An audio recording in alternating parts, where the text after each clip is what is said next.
का जोरदार तालियों के साथ स्वागत करेंगे और अगला समय में खुदा की दासी जी को सौंप देते हैं। Hallelujah, hallelujah.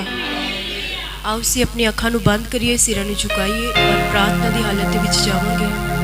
सर्वशक्तिमान जीवित आसमानी पिता परमेश्वर खुदावन, हम आपका धन्यवाद करते हैं प्रभु यीशु कि आपने हमें प्रार्थना करने का फजल दिया। मेरे प्यारे पिता परमेश्वर खुदावन, खास हम दिल से धन्यवाद करते इस भवन का पिता परमेश्वर जो आपने हमें मुहैया करके दिया। प्रभु जी, हम इस योग्य नहीं थे पिता परमेश्वर, लेकिन आपने हमारी हर एक ज़रूरत को पूरा किया पिता परमेश्वर। हर एक कार्य को पिता आपने हमारे साथ होकर इस कार्य को पूरा किया है मेरे खुदावंदा। हम धन्यवाद करते पिता परमेश्वर, इस कलीसिया का भी धन्यवाद करते पिता परमेश्वर खुदावन, जिन्होंने प्रभु जी हमें पूरा सपोर्ट किया पिता परमेश्वर। आप इनकी नेक कमाइयों को ब्लेस करें मेरे खुदावंदा। और पिता परमेश्वर, खास प्रार्थना आपके पाक वचन के लिए करती हूँ मेरे प्यारे खुदावन खुदा। आज का वचन पिता परमेश्वर खुदावन एक एक की जिंदगियों में कार्य करे पिता परमेश्वर, एक एक की आत्मिक खुराक पिता परमेश्वर जो भी प्रभु जी आपके दास जी दे प्रभु जी, ये आत्मिक खुराक पिता परमेश्वर इन्हें तृप्त करने पाए मेरे खुदावंदा। ये आत्मा में बलवंत होकर जाए पिता परमेश्वर, ये तेरे नाम में बढ़ने वाले हो जाए मेरे खुदावंदा। और जो भी उपवास में है मेरे खुदावंदा, आप उन्हें हिम्मत और ताकत देना प्रभु जी। रूह में पिता परमेश्वर तगड़ा करना मेरे पिता, शरीर में बल देना मेरे प्यारे खुदावन। और इसी रीति से ये आत्मा में बढ़ते रहे प्रभु जी और आपकी महिमा में इस्तेमाल होते रहे पिता परमेश्वर। आपके दास जी के लिए प्रार्थना करते पिता परमेश्वर, उन्हें भी अपने पाक लहू के बाड़े में कवर करे पिता। और आज के वचन को हम अपने जीवनों में उतार सके मेरे खुदावन खुदा। आप सबको बरकत देना, बड़ी आशीष देना प्रभु जी। और जिस तरह प्रभु जी ये लोग आपके नाम में प्रभु जी आए हैं मेरे खुदावंदा, आने वाले दिनों में ये भवन नए लोगों से भरने पाए पिता परमेश्वर। आपका मस्सा, आपका अभिषेक, आपकी एनॉइंटिंग यहाँ पर चाहते पिता। अपने दूतों की बाढ़ यहाँ पर लगाएं और हमारी दुआओं का आप जल्द से उत्तर दे मेरे पिता परमेश्वर खुदावन। और अपने दास को पिता आप चलाएं पिता परमेश्वर। बाकी का समय पिता हम आपके जीवित हाथों में देते पिता। इस विनती प्रार्थना को सुने और कबूल करें। इस प्रार्थना को हम यीशु के सामर्थी नाम से मांगते हैं, आमीन। जोरदार तालियां बजाएंगे सिस्टर सपना जी के लिए, जोरदार तालियां। और कितने जन तैयार हैं आज का वचन सुनने के लिए? कितने जन आनंदित हैं? हालेलुया, प्रभु का धन्यवाद। और सचमुच जैसे कि वचन में लिखा है प्रकाशित वाद उसके 22 के 7 में लिखा है, देख मैं शीघ्र आने वाला हूँ, धन्य है वो जो भविष्यवाणी की बातों को मानते हैं। हालेलुया। और मत्ती रचित सुसमाचार में लिखा है, धन्य है वो जो धार्मिकता के भूखे और प्यासे हैं, वो तृप्त किए जाएंगे। और उस तृप्ति को पाने के लिए खुदा ने अपने दास को हमारे निमित्त खड़ा किया है, जो हमें वचनों के साथ सिखाते हैं, समझाते हैं। जोरदार तालियों के साथ स्वागत करेंगे हमारे बीच में खुदा के दास, हमारे pastor and Bible teacher doctor Rajesh Kumar ji हैं। उनको मैं आमंत्रित करूंगी और आपकी जोरदार तालियां बजती रहनी चाहिए। इस भवन में आपकी तालियों की गड़गड़ाहट होती रहनी चाहिए जब तक खुदा के दास जी ना बोले। जोरदार तालियों के साथ स्वागत करेंगे खुदा के दास जी का। और अगले समय को खुदा के दास जी को मैं सौंप देती हूँ। Hallelujah, praise the Lord, hallelujah. जोरदार तालियां प्रभु यीशु मसीह के लिए। Praise the Lord, hallelujah. और जोरदार तालियां सिस्टर रिंकी ने और अच्छी लीडिंग की आज।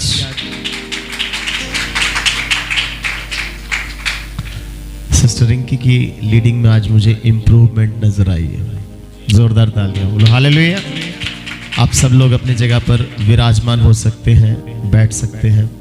और जैसा कि आप सब लोग जानते हैं, ये जो दिन चल रहे हैं ये रोज़ों के दिन हैं, उपवास के दिन हैं, फास्टिंग डेज चल रहे हैं। और मैं चाहूँगा कि आज खुदावंद का आत्मा आपसे जब बात करे तो आप रोज़ों की अहमियत को समझ पाएं, रोज़े की पावर को समझ पाएं, उसकी ज़रूरत को समझ पाएं और उसके रखे जाने के बाद जो प्रतिफल, जो रिवॉर्ड मिलने वाला है उसको जान पाए। बोलो हालेलुया। तो बाइबल में रोज़ों के ऊपर बहुत डीपली, बहुत गहरी गहरी बातें बताई गई हैं। और ये रोज़े बहुत ज़रूरी हैं एक सच्चे विश्वास योग्य मसीह विश्वासी के लिए। रोज़ा कोई दुख की बात नहीं है, रोज़ा कोई शोक की बात नहीं है। ये जो रोज़े हम रख रहे हैं ये शोक की बात नहीं है कि हम किसी शोक में रख रहे हैं, ये आनंद की बात है कि हमारा प्रभु जीवित है, उसने हमारे लिए बहुत कुछ किया है और हम उसके लिए बहुत कुछ तो नहीं कर सकते, लेकिन कम से कम इतना कर सकते हैं कि कुछ दिनों के लिए हम रोज़ा रखकर उस खुदावंद की प्रस्तिश कर सके, उसकी महिमा कर सके। बोलो हालेलुया। पवित्र शास्त्र बाइबल में जब रोज़ों की बात की जाती है तो परमेश्वर ने सबसे पहले इजरायली लोगों को रोज़ों का हुक्म दिया, उपवास का हुक्म दिया। बड़े ध्यान से समझने वाली बात है कि जब इजरायलियों को हुक्म दिए गए, कमांडमेंट्स दी गई, तो उन कमांडमेंट्स में एक कमांडमेंट रोज़े की भी थी। और जब ये आज्ञा दी गई तो पहले साल में सिर्फ एक रोज़ा ही हुआ करता था। खुदावंद ने जब आज्ञा दी तो कितने रोज़े साल में हुआ करते थे? सिर्फ एक ही साल में रोज़ा रखने की खुदावंद ने हिदायत, निर्देश, इंस्ट्रक्शन दी। और वो था जो इजरायली महीने अलग हुआ करते थे और आज हमारे जो महीने वो अलग होते हैं। हम रोमन कैलेंडर्स को फॉलो करते हैं, लेकिन जो जूइश कैलेंडर है उसके अकॉर्डिंगली जो 7वां महीना हुआ करता था उसके 10वें दिन में पहला रोज़ा मुकर्रर किया गया था। यहूदी कैलेंडर के अनुसार 7वें महीने के 10वें दिन, यानी साल में सिर्फ एक बार रोज़ा रखना है। उसके बाद खुदावंद की आज्ञा आगे बढ़ती हुई गई और साल में 4 रोज़े रखे गए। चौथे महीने, 5वें महीने, 7वें महीने और 10वें महीने। रोज़े की जो क्वांटिटी, मात्रा बढ़ती जा रही है। पहले साल में एक रोज़ा हुआ करता था और फिर साल में 4 रोज़े हो गए। चौथे महीने, 5वें महीने, 7वें महीने और 10वें। और उसके बाद रोज़े की क्वांटिटी और बढ़ती चली गई, उसकी मात्रा, उसकी गिनती, उसका नंबर बढ़ता चला गया। उसके बाद साल में 101 रोज़े हो गए। साल में 101 रोज़े हो गए। और ये सब बातें बाइबल में लिखी है। आपको बकायदा मैं आयत भी बता दूंगा कि कहां पर ये रोज़े लिखे गए हैं। और 101 रोज़े का मतलब है कि हफ्ते में 2 रोज़े रखने का निर्देश दिया गया था कि एक वीक जो होता है, 1 वीक यानी एक हफ्ता होता है, एक सप्ताह होता है, उसमें 2 आपने रोज़े रखने। तो लगभग साल में 8-12 महीनों के साथ अगर हम 8 को गुणा करते, 12 8 96 रोज़े हो जाते हैं। 96 रोज़े प्लस ये 4 रोज़े साल के कितने हो गए? 100 और एक रोज़ा साल बाद, यानी 101 रोज़ा टोटलिटी में जो रोज़े हो गए 101 रोज़े। लेकिन बड़े दुख की बात है कि मसीह लोग इन रोज़ों के बारे में, इन उपवास के बारे में इतनी गहराई से नहीं जान पाते और नहीं जानते। और उन्हें लगता है कि रोज़े प्रभु यीशु मसीह ने रखे या मूसा ने रखे तो हमें रोज़ा रखने की ज़रूरत नहीं है।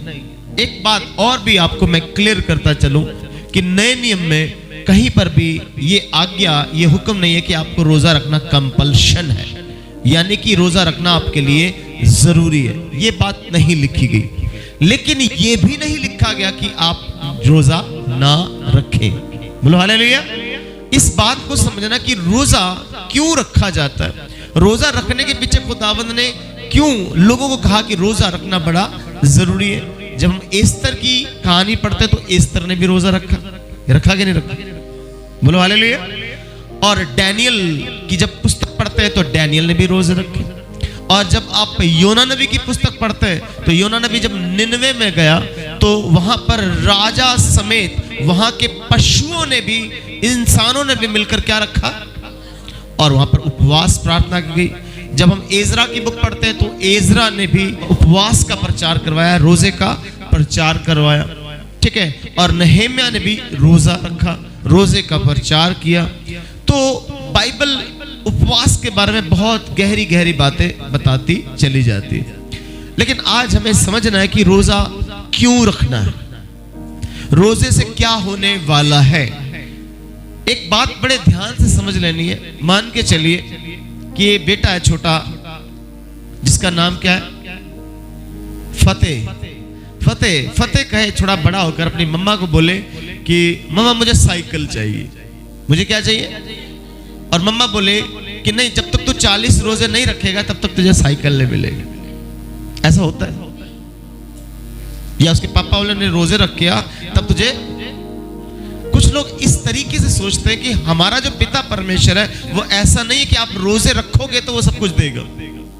बात पकड़ में आ रही है? हाँ, इसलिए रोजे नहीं रखने कि हम परमेश्वर को प्रसन्न करेंगे। मैं रोजा रख रहा हूं खुदा तुझे प्रसन्न करने के लिए, नहीं। रोजा इसलिए रखा जाता है कि परमेश्वर तूने मेरे लिए बहुत किया, तूने मेरे लिए बहुत किया, मैं भी तेरे लिए कुछ करने की कोशिश कर रहा हूं, कुछ करने की कोशिश कर रहा हूं। और जब आप कुछ करते हो तो बहुत कुछ आपके लिए कर देता है। बोलो हालेलुया।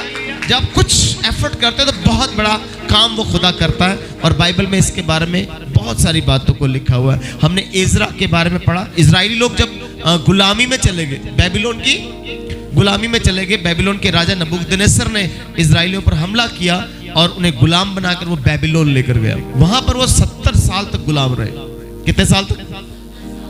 और 70 साल के बाद जब राजा बदला, माहौल बदला, सब कुछ बदल गया, तो 70 साल के बाद जब राजा ने उन्हें आजाद कर दिया, छोड़ दिया, और उन्हें कहा कि वापस तुम अपने इजराइल में चले जाओ और वहां पर बसो, अपने कामकाज करो, अपने घर बार बसाओ वहां पर। लेकिन वहां से लौटना उनके लिए इतना आसान नहीं था, ठीक है। दूर का सफर था और सफर में अक्सर डाकुओं का भय बना रहता था, लुटेरों का भय बना रहता था। और जो एजरा था वो नहीं चाहता था कि मैं राजा से सिपाहियों की मदद मांगू कि मुझे आर्मी चाहिए, मुझे हेल्प के लिए, सपोर्ट के लिए, है ना, सिपाही चाहिए। उसने ऐसी कोई भी बात नहीं मांगी, उसने सिर्फ अपने जीवित परमेश्वर पर भरोसा रखा। और बाइबल कहती है उसने उपवास का प्रचार किया और इस विषय पर जब उसने प्रार्थना की तो परमेश्वर ने सुन ली। बोलो हालेलुया। तो परमेश्वर आपकी सुरक्षा के लिए कई बार आपको रोजा क्यों रखना होता है? ताकि आप सुरक्षित रहें, आप दुश्मनों से सुरक्षित रहें, आप, आपका परिवार, आपके बच्चे, आपकी फैमिली, आपकी कलीसिया, आपके बहन भाई, रिश्तेदार, वो सुरक्षित रहे। क्योंकि जिस संसार में हम रह रहे हैं इस पर राज है शैतान का, और दुष्ट की सेनाएं उसकी फौज है जो पल पल आप पर हमला करती है। कभी आपका एक्सीडेंट हो सकता है, कभी आप किसी क्लेश में जा सकते हो, झगड़े में जा सकते हो, कुछ ना कुछ प्रॉब्लम हो सकती है क्रिएट, जिससे खुदा आपको सुरक्षित रखना, जिंदगी के सफर में खुदावंद आपको सुरक्षित रखना चाहता है। इसलिए रोजा जरूरी है। बोलो हालेलुया। और रोजा इसलिए भी जरूरी है कि जब हम बाइबल को बड़े ध्यान से पढ़ते हैं तो मैं एक छोटी सी घटना आपको बताऊंगा। बाइबल कहती है कि प्रभु यीशु मसीह के चेलों के पास एक पिता अपने बेटे को, बीमार बेटे को लेकर आया और कहता कि तुम भी दास हो, मेरे बेटे को चंगा कर दो। तो प्रभु यीशु मसीह के चेले अक्सर लोगों की दुष्ट आत्माएं निकालते थे, बीमारों को चंगा करते थे, क्योंकि प्रभु ने कहा था जाओ तुम्हें पवित्र आत्मा देता हूं, जाके तुम बीमारों को चंगा करो और उन्हें स्वर्ग के राज्य का सुसमाचार फैलाओ, ठीक है। और वो अद्भुत काम कर रहे थे चेले। लेकिन एक खास घटना ऐसी थी जिसमें एक पिता जब अपने बेटे को लेकर आता है तो यस्सु के चेले उसकी दुष्ट आत्मा नहीं निकाल पाते। तो वो पिता मजबूर होकर अपने बेटे को यस्सु के पास लाता है। तब यस्सु उसकी दुष्ट आत्मा निकाल देते हैं। तब चेलों के मन में एक जिज्ञासा, एक क्वेश्चन, एक प्रश्न पैदा होता है और एकांत में जाके वो यस्सु से पूछते हैं कि प्रभु यीशु जी, हम इसकी दुष्ट आत्मा क्यों नहीं निकाल पाए? तब यस्सु ने कहा कि तुम्हारी प्रार्थना और उपवास की कमी के कारण। किसके कारण? कुछ जातियां ऐसी हैं, दुष्ट आत्माओं की कुछ ऐसी जातियां हैं जो बिना उपवास और प्रार्थना के नहीं जाती। तो उपवास मस्ट है। कई बार हमारे जीवन में कुछ ऐसी चीजें, कई सालों से हम प्रार्थना तो कर रहे हैं, विनती तो कर रहे हैं, लेकिन वो हल नहीं हो पा रहा। लेकिन जब आप उपवास रखते हैं तो वो हल हो जाता है। बोलो हालेलुया। कुछ दुष्ट आत्माएं बेबरकती के साथ हमारे जीवन पर, हमारे कारोबार पर, हमारे घरों पर बनी पड़ी हैं, उनका बंधन टूटने के लिए उपवास की जरूरत है। बोलो हालेलुया।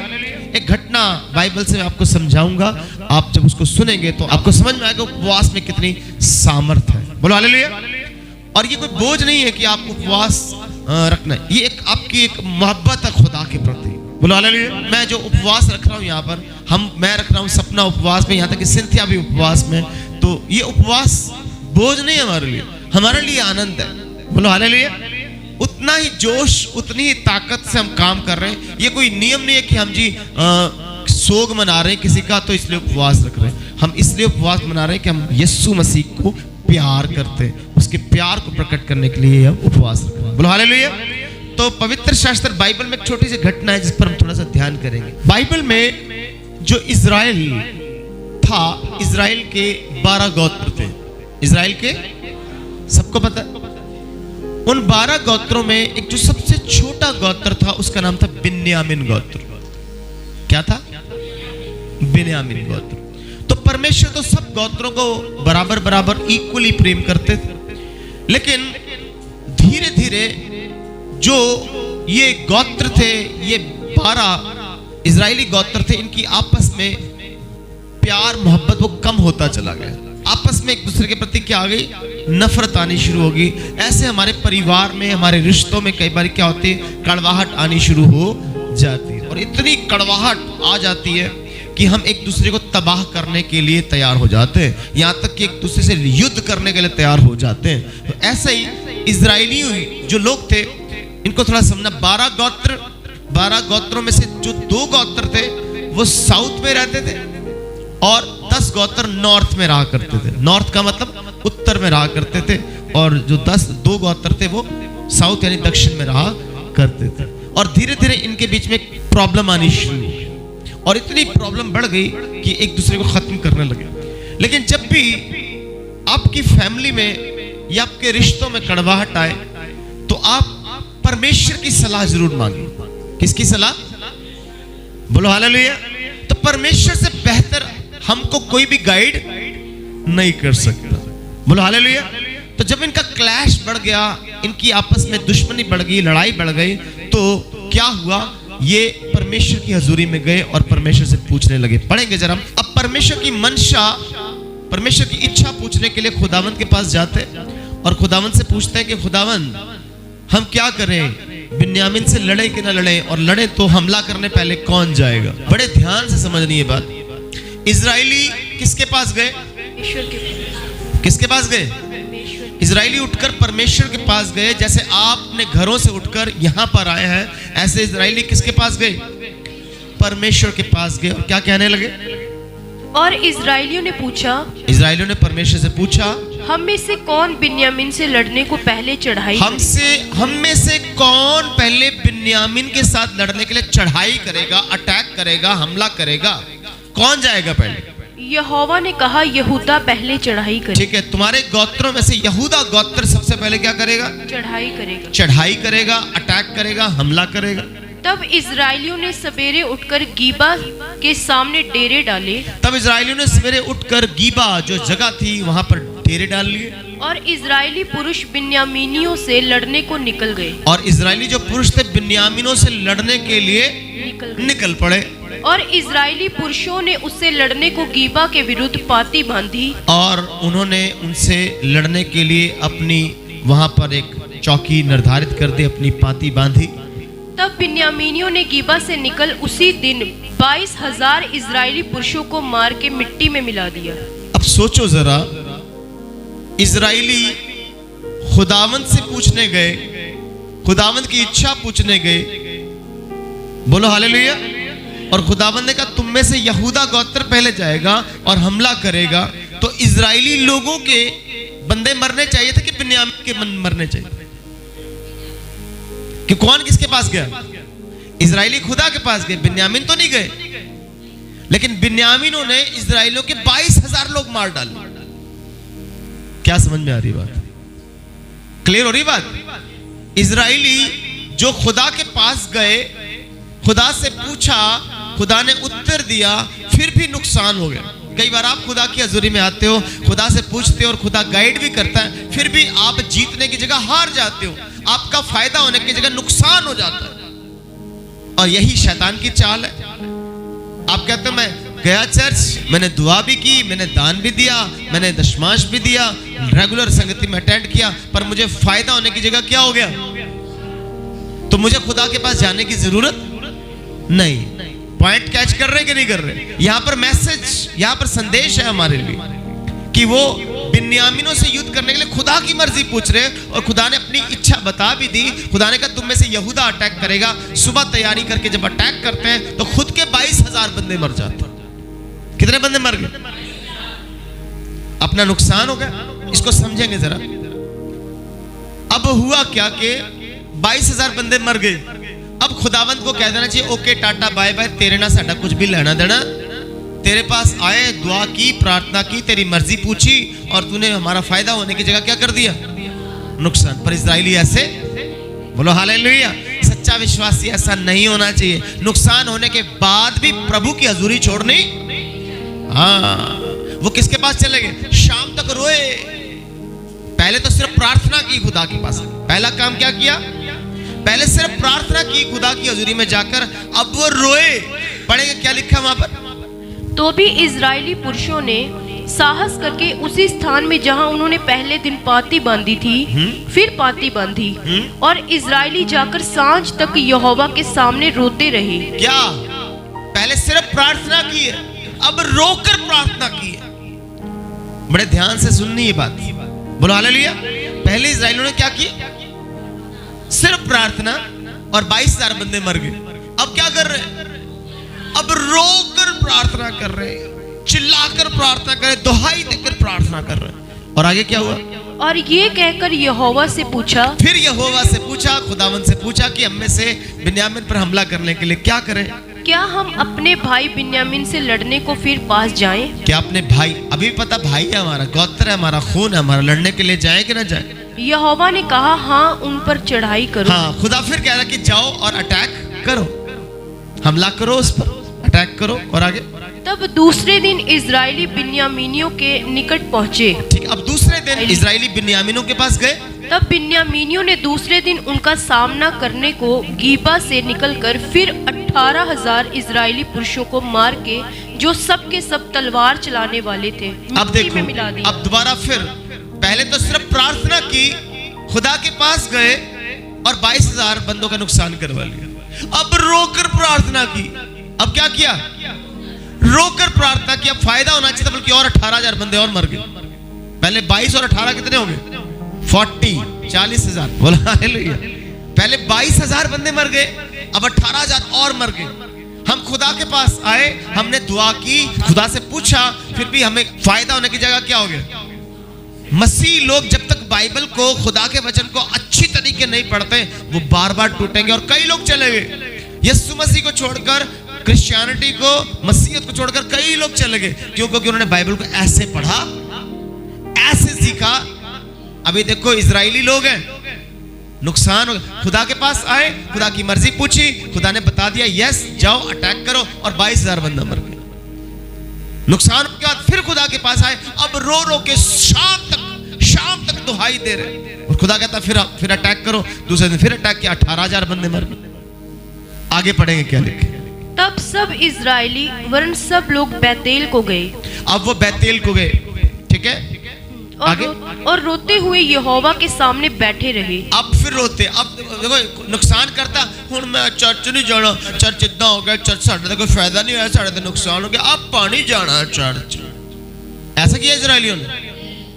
सोचो जरा, वो फिर कहां गए? बैतेल, खुदा के पास गए, और क्या कर रहे हैं? और उस दिन सांझ तक उपवास किया। क्या किया? ये पॉइंट को कैच करना, बोलो हालेलुया। जब आप सिर्फ प्रार्थना करते हो तो नुकसान हो सकता है, नुकसान होता नहीं है, हो सकता है और हुआ। और आप रो रो कर भी प्रार्थना करोगे तब भी नुकसान हो सकता है, बोलो हालेलुया। लेकिन जब आप उपवास करके प्रार्थना करते हो तो बहुत अद्भुत काम होने वाला है, बोलो हालेलुया। तब इजरायलियों ने उपवास किया, उन्होंने रोजा रखा। अब जब उन्होंने उपवास रखा है तो खुदा ने रिजल्ट कैसा दिया? तब यहोवा ने बिन्यामीनियों को इजराइल से हरवा दिया। बोलो हालेलुया, हालेलुया। बोलो हालेलुया। तो जब आप रोजा रखते हो, जब आप उपवास रखते हो, जब आप फास्ट करते हो तो खुदावंद आपको विजेता बनाता है। बोलो हालेलुया। कितनी अद्भुत बात यहाँ पर हमें सीखने को मिलती है। हम दुआ भी करते, रो कर भी करते, तब भी आंसर पॉजिटिव आने की जगह नेगेटिव आ जाता है। लेकिन यहाँ पर जब उपवास रखते हैं, हम रोजा रखते हैं, हम फास्टिंग में जाते हैं तो खुदावंद अद्भुत रीति से हमें गाइड करता है। बोलो हालेलुया। सोचो जरा, जो बंदे उपवास रख रहे हैं, उपवास रखने से तो बंदा कमजोर होगा कि तगड़ा होगा? फिजिकली कमजोर बंदा दुश्मनों को हरा पाएगा? कैच करना ही बात। आप कहोगे जी मैं जो उपवास रखूंगा मेरा शरीर कमजोर हो जाता, बीमार हो सकता हूं, मैं काम कैसे करूंगा, मैं ये क्या करूंगा? नहीं, जब आप उपवास करते हो तो आपको खुदा अपनी स्पिरिचुअल पावर देता है, अपनी आत्मिक पावर देता है, जिसके आगे फिजिकल पावर कुछ भी नहीं है। बोलो हालेलुया। और इसलिए यीशु मसीह ने जब 40 दिन के रोजे रखे तो शैतान यीशु को तोड़ने के लिए आया, गिराने के लिए आया, उसे फंसाने के लिए आया। तब यीशु ने कहा कि इंसान केवल रोटी से जीवित, वो खुदावंद के वचन से जीवित रहेगा। जब आप रोजा रख के खुदावंद के वचन पर मनन करते हैं तो खुदावंद आपको विजेता बनाता है। बोलो हालेलुया। आपकी फतेह फतेह हो जाती है। बोलो हालेलुया। अब समझ में आया कि रोजे की पावर क्या है, रोजा कितना जरूरी है हमारे लिए। रोजे की सामर्थ को समझते हुए हमें खुदावंद में बढ़ते चले जाना है। बोलो हालेलुया। कई बार आप जब प्रार्थना करते हो, एक छोटी सी घटना, कुसुम सिस्टर के पापा किसी केस में, उन पर केस हो गया और वो जेल में चले गए, तो लगातार प्रार्थना की गई, काफी प्रार्थनाएं की। लेकिन एक दिन जब रोजा प्रार्थना हुई उनके घर में, बोलो हालेलुया, जब रोजा प्रार्थना हुई तो खुदावंद ने पॉजिटिव रिस्पॉन्स दिया। ये प्रैक्टिकल है। जब प्रैक्टिकेबिलिटी में आप जाओगे तो रिजल्ट आपको पॉजिटिव ही मिलेगा और खुदा पॉजिटिव रिस्पॉन्स देता है। ये हमारा खुदा है। बोलो हालेलुया। रोजा रखकर आप अपने विश्वास को खुदावंद के प्रति वफादारी के साथ ऐसा बनाते हो कि खुदावंद मुझे विश्वास है कि तू ये 100% करेगा। बोलो हालेलुया। तो रोजा आपके बंधन खोल देने की ताकत रखता है। बाइबल कहती है कि प्रभु यीशु, अब कई लोग ये कहते हैं कि जी नए नियम में तो रोजे की कोई कमांड नहीं है, यीशु ने रोजा रखा उसके बाद आप में रोजा रखने की जरूरत, हमें रोजा रखने की जरूरत नहीं है। अगर यीशु ने रोजा रख दिया है तो हमें रोजा रखने की जरूरत नहीं। क्या समझ में आया? लेकिन जब हम प्रेरितों के काम उसका 13वां अध्याय पढ़ते हैं, इसको समझना।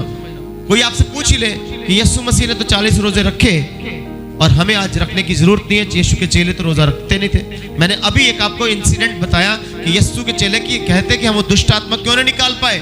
यीशु ने कहा प्रार्थना और रोजे की कमी के कारण, रोजा नहीं है इसलिए दुष्ट आत्माएं निकली नहीं। जब प्रेरितों के काम 13वां अध्याय पढ़ते हैं तो कलीसिया जब ब्लेस हो रही थी, कलीसिया जब आत्मा में ग्रोथ कर रही थी, वो बढ़ती चली जा रही थी, तब उनके बीच में क्या हुआ? बहुत सारे नबी थे, बहुत सारे प्रॉफिट थे, अपोस्टल थे उस कलीसिया में। प्रेरितों के काम 13वां अध्याय पढ़ेंगे जरा।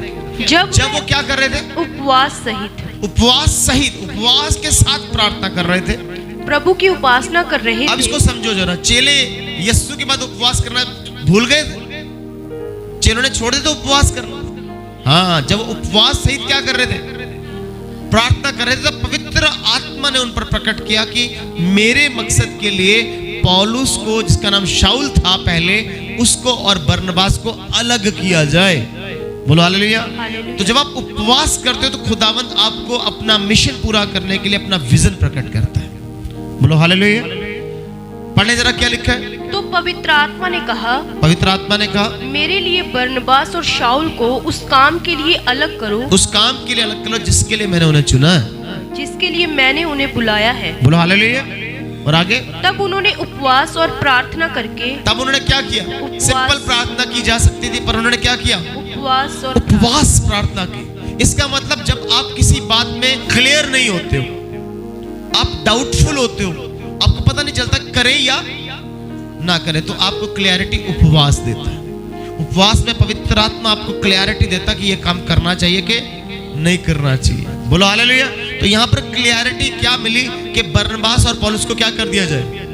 अलग कर दिया जाए ताकि खुदा का काम और तेजी से बढ़ता चला जाए। बरनबास वो व्यक्ति था जो पौलुस को खुदा में बढ़ा रहा था, खुदा में सही तरीके लीड कर रहा था, लेकिन अब पौलुस की जो स्पीड थी, उसकी रफ्तार थी, खुदा उसे और तेज करना चाहता था, इसलिए उसका अलग हो जाना बड़ा जरूरी था। बोलो हालेलुया। तो यहां पर भी हम देखा उपवास प्रार्थना के साथ उन्होंने बरनबास और पौलुस को क्या किया, अलग किया और उन्हें खुदावंत के मिशन को बढ़ाने के लिए तैयार कर दिया। बोलो हालेलुया। तो उपवास बहुत पावरफुल चीज है। बाइबल कहते हैं कि मूसा जब पहाड़ पर गया तो 40 दिन 40 रात मूसा ने कुछ भी खाया नहीं। ना उस पहाड़ पर कोई दुकान है, ना कोई रेस्टोरेंट है, ना पत्नी है, ना कोई फ्रेंड, ना कोई दोस्त, कोई भी मूसा के साथ नहीं है। यहां तक कि वहां पर वो कोई गैस का चूल्हा भी साथ लेकर नहीं गया, कोई भी टिफिन बांध कर नहीं लेकर गया। मूसा गया पहाड़ पर और वहां पर ऐसा भी नहीं कि वहां पर पहाड़ पर कोई कुआं खोदा किसी ने, यहां वहां पर इरिगेशन डिपार्टमेंट ने पाइपें फिट कर दी होंगी, है ना। पानी का भी अरेंजमेंट नहीं है, खाने का भी अरेंजमेंट नहीं है, और मूसा पहाड़ पर गया 40 दिन 40 रात मूसा बिल्कुल निराहार रहा, भूखा रहा। तब खुदावंद ने मूसा पर खुद को प्रकट किया। बोलो हालेलुया। और 10 हुक्म मूसा ने पट्टियों पर लिख डाले। बोलो हालेलुया। क्या समझ में आ रहा है? यानी जब आप रोजा रखते हो तो खुदा आपको अद्भुत सामर्थ्य देता, अपना वचन आप पर अद्भुत रीति से क्या करता है, प्रकट कर देता है। तो रोजे में पावर है। रोजा आपके लिए बड़ी टफ सिचुएशन बन जाता है, क्योंकि शैतान इस पर पूरा आप पर हमला करेगा ताकि आप रोजे को कभी कंप्लीट ना कर पाओ। रोजे को कभी वो आपको तोड़ेगा, बार बार कोई फंक्शन आ जाएगा, कभी कोई प्रॉब्लम आ गई, प्रोग्राम आ गया, ताकि आप क्या करो कि आप रोजा तोड़ डालो, रोजा टूटेगा आपका। और रोजा जो रखा जाता है उसको रखने का तरीका क्या है? सबसे पहले तो देखो, मैंने अभी आपको बताया था कि रोजा साल में पहले कितने रोजे हुआ करते, यानी खुदा को भी पता कि इनको एकदम 101 रोजे पर नहीं पहुंचाना, 101 तक पहुंचाने के लिए 1 से शुरुआत की है। बोलो हालेलुया। पहले कल्ला दे रख के वेख, और भी साल एक देखेगा, फिर 4 बताओगे, फिर आस्ते आस्ते रोजे खुदा ने बताए। बोलो हालेलुया। इसलिए जब आप रोजा रखते हो तो रोजा ऐसा नहीं कि सुबह से लेकर आप रात तक कुछ ना खाओ, पहले आप क्या करते हो, इसीलिए ब्रेकफास्ट। ब्रेकफास्ट नाम कहां से आया? ब्रेकफास्ट का मतलब, ब्रेकफास्ट का मतलब क्या होता है? सुबह के नाश्ते को क्या कहते हैं? ब्रेकफास्ट। फास्ट का मतलब अपने रात जब आप सो जाते हो तो सोते सोते भी कुछ खाते रहते हो, वो आपकी फास्टिंग ही चल रही होती है। सोते सोते आप क्या कर रहे होते हो? फास्टिंग। उस फास्टिंग को जब आप ब्रेक करते हो, सुबह पहला नाश्ता करते हो, तो हमने उस फास्ट को ब्रेक कर दिया, इसलिए वहां से क्या आ गया? ब्रेकफास्ट। आपने फास्ट को तोड़ा है। बोलो हालेलुया। अब समझना कि जब आप रोजा रखना शुरू कर रहे हैं तो सबसे पहले अपना ब्रेकफास्ट छोड़ना। आप सुबह से लेके ब्रेकफास्ट नहीं करते तो आप दोपहर को खाना खा सकते, फिर अपने ब्रेकफास्ट को और छोड़कर, लंच को छोड़कर आप डायरेक्ट रात को खाना खा सकते। इसलिए अंग्रेजों के खानों के जो नाम है वो 3 है। साडा सवेर दी भी रोटी है, दोपहर दी भी रोटी है, तो रात दी भी रोटी है। अंग्रेजों का इतना नहीं होता। बोलो हालेलुया। हमारा क्या है? सुबह भी रोटी, दोपहर भी रोटी, तो रोटियां ही रोटियां चलती हैं। इसलिए उनका पहला ब्रेकफास्ट क्या है, और दोपहर को होता है लंच, दोपहर को क्या होता है, और रात को क्या होता है? डिनर। लेकिन अगर कोई व्यक्ति सुबह ब्रेकफास्ट ना करे, डायरेक्ट लंच करे, तो उसे लंच नहीं कहते, उसे ब्रंच कहते। क्या कहते हैं? अगर आपने ब्रेकफास्ट नहीं किया, डायरेक्ट लंच किया, तो उसे कहते हैं ब्रंच। मैं अपना ब्रंच कर रहा हूं। ब्रेकफास्ट प्लस लंच को ब्रंच कहते हैं। क्या समझ में आया? और अगर आपने, मान लीजिए आपने ब्रेकफास्ट भी नहीं किया और आपने लंच भी नहीं किया, डायरेक्ट रात की रोटी खा रहे हैं, तो उसको डिनर नहीं कहते, उसे कहते हैं सपर। क्या कहते हैं? सपर। इसलिए जब यीशु मसीह ने फसह का भोज अपने चेलों के साथ मनाया तो वो लॉर्ड सपर के नाम से जाना जाता है। उन्होंने मॉर्निंग भी कुछ नहीं खाया, उन्होंने दिन को भी, और रात को, शाम को उन्होंने खाना खाया। बोलो हालेलुया। उसे सपर कहा जाता है। पॉइंट कैच कर रहे हो? तो आपका जो रोजा है वो ब्रेकफास्ट को छोड़ सकते हो, आप लंच को छोड़ के डायरेक्ट भी कर सकते हो, लेकिन धीरे धीरे आपको अपने रोजे को बढ़ाना है। आपसे नहीं रहा जाता, कोई बात नहीं, ब्रेकफास्ट छोड़ के दोपहर को कर लो। आप अपना जो रोजा है वो दोपहर को 2 बजे भी तोड़ सकते हो, अपना रोजा दोपहर को 3 बजे भी तोड़ सकते हो, 4 बजे भी तोड़ सकते हो, 5 बजे भी तोड़ सकते हो। कोई कंडीशन नहीं है, बोलो हालेलुया। लेकिन आप आनंद के साथ, बोझ के साथ नहीं, दुखी होकर नहीं, परेशान होकर नहीं, इसको आप जब करते हो तो मैं बता रहा हूं कि जो आपने खुदा के सामने अपना मकसद रखा है कि खुदा उसको 100% प्रकट करेगा। आमीन में उत्तर आएगा उसका, हाँ में उत्तर आएगा, यस में उत्तर आएगा। यहाँ पर हम इजराइलियों को देख रहे हैं, वो दुआ कर रहे हैं, रोकर दुआ कर रहे हैं। जब उपवास किया तो उन्होंने, खुदा ने उन्हें जीत हासिल की। हालेलुया। तो खुदा आपको ऐसे ब्लेस करना चाहता है, बोलो हालेलुया। तो इन अंतिम दिनों में ये रोजे बड़े जरूरी हैं। चेले रोजे क्यों रखा करते थे? कि उन्हें उस टाइम सताव का भी डर था कि सताव में हो सकता है खाना ही ना मिले, जेल में कैद कर दिया जाए, प्रॉपर रोटी नहीं मिलेगी। तो वो रोजा रखकर अपने आप को फिजिकली भी स्ट्रांग किया करते थे। कल को हमें जेल भी होगी, कोई प्रॉब्लम आ गई तो हम उसमें कमजोर ना पड़े, खुदा का काम रुकने ना पाए, बोलो हालेलुया। और रोजा सिर्फ एक स्पिरिचुअल बात ही नहीं, एक मेडिकली बात नहीं। आप किसी डॉक्टर से पूछोगे तो जो सही फिजिशियन है, डॉक्टर है, वो भी आपको रोजा रिकमेंड करेंगे, वो भी आपको फास्टिंग रिकमेंड करेंगे। क्योंकि हमारे पेट में दो तरह की अतड़ियां होती हैं, इंटेस्टाइन्स कहते हैं, एक अतड़ियां, आंदड़ा जिन्हों पंजाबी च कहते हैं। तो ये जो आंतड़ियां होती है, जो भी हम खाते हैं, वो आंतड़ियों में वो खाना चिपक जाता है। जो कुछ भी खाओगे वो आपकी आंतड़ियों में क्या जाएगा?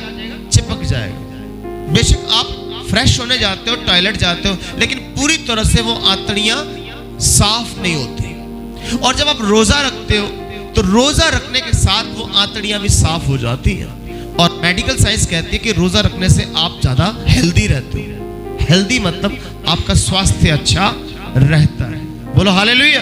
तो मेडिकल साइंस भी ये बात कहती है कि आपकी सेहत अच्छी होने के लिए आपको रोजा रखने की जरूरत है। प्रॉपर डाइट आपकी होनी चाहिए। और प्रॉपर डाइट के बाद आपको रोजा रखते हैं तो आप सही तरीके से क्या करते हैं? फिजिकल फिट रहते हैं, बोलो हालेलुया। जब अपना वेट लूज करना है, मोटा बंदा हो गया, अपना शरीर घटाना है, तो आपको हल्का सा खाना कम, डाइटिंग करनी पड़ती है, ठीक है, अपने डाइट को कम करना पड़ता है। लेकिन रोजे के कई तरीके और भी।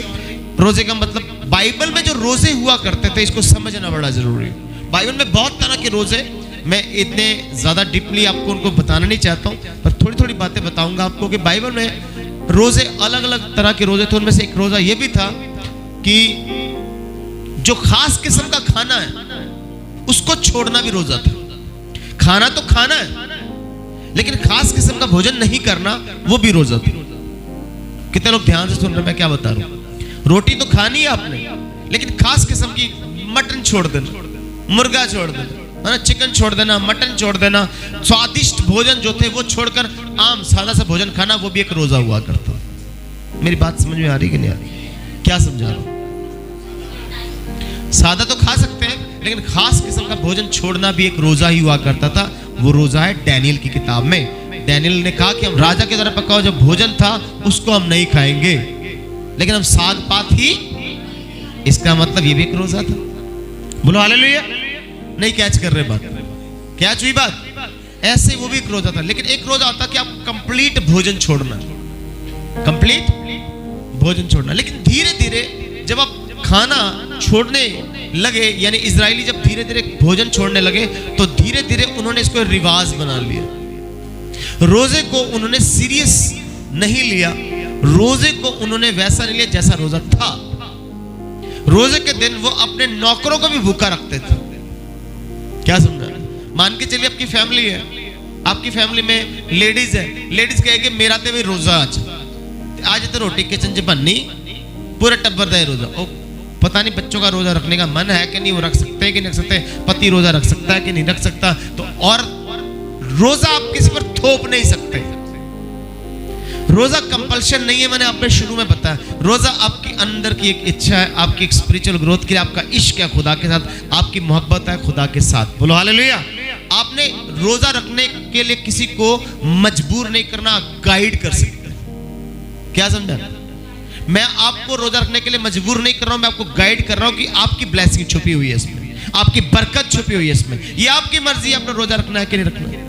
आप रखते हो तो अपनी बरकतों को पाओगे, नहीं रखते हो तो आप वैसे एज इट इज अपनी लाइफ जीते चले जाओगे। तो यहां पर आप किसी पर अपना रोजा थोप नहीं सकते। तो यहां पर इस चीज को समझना कि फैमिली में अगर कोई एक बंदा रोजा रख रहा है, तो अगर सारी फैमिली का मन करता है कि हम रोजा रखें तो रख सकते हैं। आप गाइड करें, उसे बताएं, आप बताएं कि कि रोजे के फायदे क्या है, रोजा क्यों रखना है, तो अगले बंदे के मन को अगर परमेश्वर तैयार करता है तो वो रोजा जरूर रखे। बोलो हालेलुया। रोजा आपको ताकत देता है, आपको सामर्थ्य देता है, आपको आजादी देता है। बोलो हालेलुया। और रोजे में एक चीज को समझना बड़ा जरूरी है कि बाइबल में मैंने बताया कि रोजा एक तो खास किस्म का भोजन को छोड़ना वो रोजा, और सादा भोजन खाना वो एक रोजा था, और एक रोजा था कि सारा खाना छोड़ देना। और कुछ लोग रोजे में पानी तक नहीं पीते, कुछ लोग पानी भी नहीं पीते, वो भी रोजा ही है कि आप पानी की बूंद भी नहीं पी लेंगे। लेकिन आप चाय पी सकते हैं, आप पानी की जगह सुबह अगर आप रोजा, मैं आप उनकी बता रहा हूं जो लोग पानी के बगैर भी नहीं रह सकते, चाय का सुबह घूंट पी सकते हैं, कि कप ले सकते हैं चाय का, और उसके बाद सारा दिन आप रोजे में जा सकते हैं। अब ये भी मतलब नहीं कि सारा दिन चाय ही पीते जाना, फिर तो भूख तो 5 दिन नहीं लगते, दे तेरे चाह ने तो उतना ही भूख मार देनी, वो मतलब नहीं है रोजे। सुबह एक चाय का कप पिया, उसके बाद सारा दिन आप रोजे में रह सकते हो। सुबह पानी का गिलास पिया तो आप सारा दिन रोजे में रह सकते हो। बोलो हालेलुया। और इस रोजे को समझना हमारे लिए बड़ा जरूरी है कि ये रोजा क्यों हमें रखना है। एक तो मैंने आपको बताया कि जब हम रोजा रखते हैं तो ये हमारी स्पिरिचुअल ग्रोथ है। दोबारा कई बार हमारे जीवन में कोई पाप होता है जिसको हम किसी के साथ शेयर नहीं करते, हमारे जिंदगी के किसी कोने में वो पाप छुपा हुआ है जो किसी से शेयर नहीं करते, बांटते नहीं, उस पाप से आप छुटकारा भी चाहते हो लेकिन छूट नहीं पा रहे, तो उसके लिए भी आपको क्या करने की जरूरत है, रोजा। इसका मतलब रिपेंट करने के लिए, पश्चाताप करने के लिए भी आपको रोजे की जरूरत है। योना नबी इससे पहले कि निनवे में जाता, निनवे के 1,20,000 लोगों को पश्चाताप करवाता, उसका अपना पश्चाताप मछली के पेट में जरूरी था, उसका रोजा जरूरी था। खुदावंद ने मछली के पेट में रोजा रखवाया उसका। क्या मछली के पेट में कोई देकर गया होगा, प्लेट लेकर गया होगा कि तू रोटी खा ला, ब्रेकफास्ट कर ला, ऐसा हुआ? तो उसका रोजा था वहां मछली के पेट में, और वो 3 दिन के सफर में गया तो भूखा प्यासा ही गया, वहां पे रोजा रख कर गया। और जब रोजा रख कर वो वहां पर गया है निनवे में, तो उसने रोजे का प्रचार किया। क्या किया? जब रोजे का प्रचार किया तो आप सोचो एक राजे का माइंड भी चेंज हो गया। सोच सकते हैं आप कि राजे के मन को भी बदल दिया उस रोजे ने। जब योना ने रोजा रखा, रोजे का प्रचार किया, तो ये प्रचार की बात राजा तक पहुंची, तो राजा भी अपना सिंहासन छोड़कर अपने कपड़े फाड़कर सर पर राख फेरकर मिट्टी में बैठ गया। और राजा ने क्या किया, पूरे लोगों में ये ऐलान कर दिया जाए कि जानवर तक रोजा रखेगा, पशु भी रोजा रखेंगे, टाट ओढ़कर। पुराने नियम में रोजा आम रोजा नहीं होता था, हम तो बड़े अच्छे वेल ड्रेस्ड होकर रोजा रख सकते हैं, लेकिन व्यवस्था में बताया था कि टाट ओढ़कर, राख में बैठकर, सर पर मिट्टी डालकर दुहाई का रोजा रखा जाता था। दुहाई दी जाती थी उस खुदावंद की, तब खुदावंद जाकर सुनता था। लेकिन हम पर यीशु मसीह ने क्रूस पर अनुग्रह कर दिया। अब हमारे को सर पर मिट्टी डालने की जरूरत है, हमको राख में बैठकर अपने कपड़े फाड़कर रोजा रखने की जरूरत नहीं, बस आनंदित होकर रोजा रखना है। खुदावंद मैं तेरे से प्यार करता हूं, इस प्यार में हम क्या करें। जब आप बहुत खुश होते हैं तो आपको भूख भी नहीं लगती, और जब आप बहुत दुखी होते हैं तब भी आपको भूख नहीं लगती। तो ये जो रोजा है हमारा खुशी का रोजा, खुदावंद तेरी खुशी में हम क्या कर रहे हैं, हम भोजन को कुछ समय के लिए छोड़ रहे हैं। बोलो हालेलुया। तो जब आप पश्चाताप करते हैं तब आपका रोजा, खुद के पश्चाताप के लिए, गुनाहों से तौबा के लिए आपको रोजा रखना है। और जब आपको लगे कि मेरे परिवार में या मेरे जान पहचान में, मेरे सर्कल में कुछ बंदे हैं जो कि पाप कर रहे हैं, तो उनके लिए भी आपको रोजा रखने की जरूरत है। ये शायद नबी की पुस्तक आप पढ़ते हैं 58 अध्याय उसकी 6 आयत में ऐसा लिखा है, पढ़ ले जरा कि आपका रोजा खुदा कैसे रोजे से प्रसन्न होता है। जिस उपवास से मैं प्रसन्न होता हूं, खुदा किस उपवास से प्रसन्न होता है? वह क्या ये नहीं, 58 की 6, 58 की 6, जिस रोजे से मैं खुश होता हूँ, वह क्या ये नहीं, क्या ये नहीं है कि अन्याय से बनाए हुए दासों, अन्याय से बनाए हुए दासों और अंधेर सहने वालों का जुआ तोड़कर। हाँ, कुछ लोग हैं जो पाप के अंधकार में, अविश्वास के अंधकार में, उस जुए में अपने आप को जोत रहे, उनके लिए आपको रोजा रखना चाहिए ताकि वो भी आजादी पाए। जैसे आपने यीशु को जाना, आपने प्रभु को जाना, तो लोगों को भी ये बात पता चलने के लिए आपको रोजा रखने की जरूरत है। बोलो हालेलुया। हालेलुया। तो खुदावंद चाहता है ये रोजा। अब रोजे का मतलब ये है कि तू तो भूखा रहे लेकिन दूसरे को खाना जरूर खिला। इसी 58 अध्याय में लिखा तूने रोजा रखा है, मैं ऐसे रोजे से प्रसन्न हूं कि तू भूखों को खाना हाँ जी, साथ में खिलाए। लिखा है। बोलो हालेलुया। तो रोजा हमारे लिए एक बड़ी पावरफुल चीज है, एक सामर्थ्य की बात है। जब आप रोजा रखते हैं तो खुदा आपके जीवन में बेस्ट रिवॉर्ड रखा होता है, आपके लिए अजर रखा है। रोजा आपके लिए क्या है? एक रिवॉर्ड, खुदा ने आपके लिए रिवॉर्ड रखा है। आपको नहीं पता है क्या चीज आपको मिलने वाली है। अब हुआ क्या, यूहन्ना के चेले भी रोजा रखते थे, यूहन्ना उन्हें रोजे के लिए गाइड किया करता था। और जब यीशु मसीह आ गए तो यीशु के साथ जब चेले घूमते थे तो यीशु जी को जगह जगह इनवाइट किया जाता था, हर घर में इनवाइट किया जाता था। जिस घर में यीशु जाते थे वो यीशु के लिए पकवान बना दिया करते थे, तरह तरह के भोजन बनते थे और यीशु के साथ चेले भी खाया पिया करते थे। तब यूहन्ना के चेले यीशु के पास आकर कहते कि यूहन्ना तो रोजा रखना हमें सिखाता है, हम तो रोजा रखते हैं, फरीसी भी रोजा रखते हैं, तेरे चेले रोजा क्यों नहीं रखते? तेरे चेले? यीशु ने उन्हें जवाब दिया कि जब दुल्हा साथ में होता है तो बाराती रोजा, लेकिन वो दिन आएंगे जब ये भी रोजा रखेंगे, जब दुल्हा इनसे अलग किया जाएगा, जब दुल्हा दूर जाएगा, जब दुल्हा क्रूस पर जाएगा। क्योंकि जब यीशु की मृत्यु हुई तो कई दिनों तक चेलों को भोजन नसीब नहीं हुआ, वो उनके रोजे के दिन ही थे। बोलो हालेलुया। चेले पहले तो बड़ा आनंद मना रहे थे, खा रहे थे, पी रहे थे। जब हम खाते हैं पीते हैं तो हमें कोई फर्क नहीं लगता, कुछ फर्क नहीं पड़ता। लेकिन जब परमेश्वर ऐसी सिचुएशन ले आता आपकी लाइफ में, तब आपको रोजे की वैल्यू खुदा खुद समझाता है कि आपके जीवन में कोई ऐसा दुख आएगा, ऐसी तकलीफ आएगी, आपकी भूख ही मर जाएगी। तो खुदावंद चेलों को यीशु से जुदा करता है और यीशु पहले बता चुके एक दिन आएगा जब दूल्हा इनसे क्या होगा? अलग होगा। बोलो हालेलुया। उस दिन ये क्या करेंगे?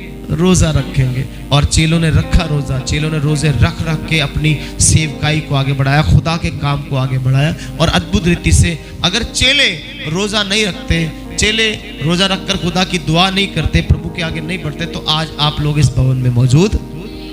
हालेलुया।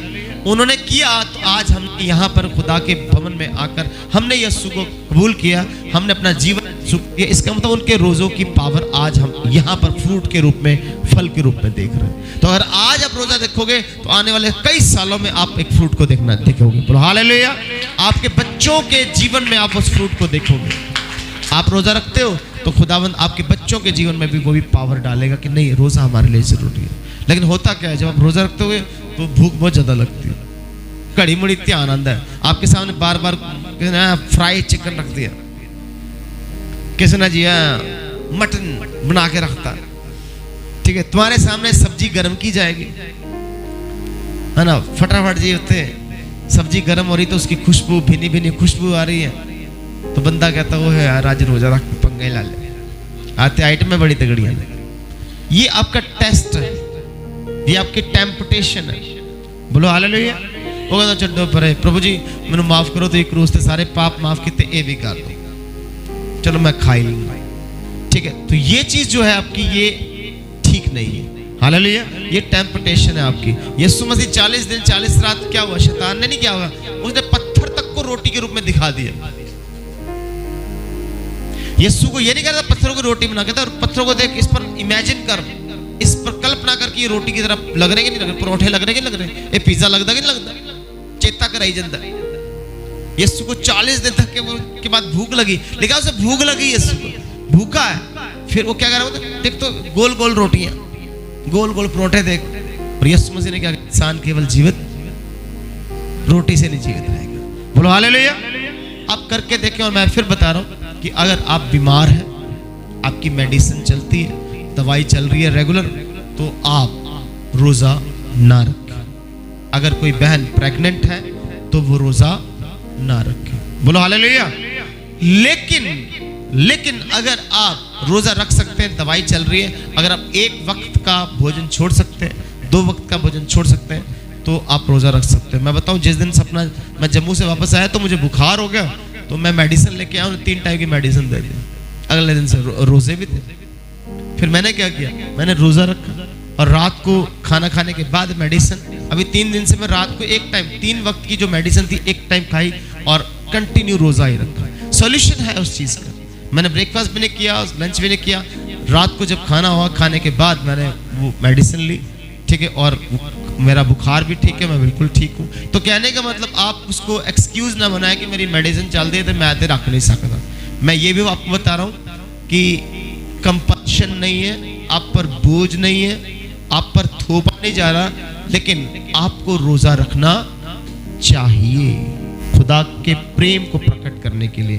क्योंकि यहाँ पर हमने देखा आप दुआ तो करते हैं, दुष्ट आत्मा निकालने के लिए भी आपको रोजा रखना है, आपको जीत जाने के लिए भी आपको रोजा रखना है। खुदावन आपको रोजे के दौरान ब्लेस करना चाहता है। बोलो हालेलुया।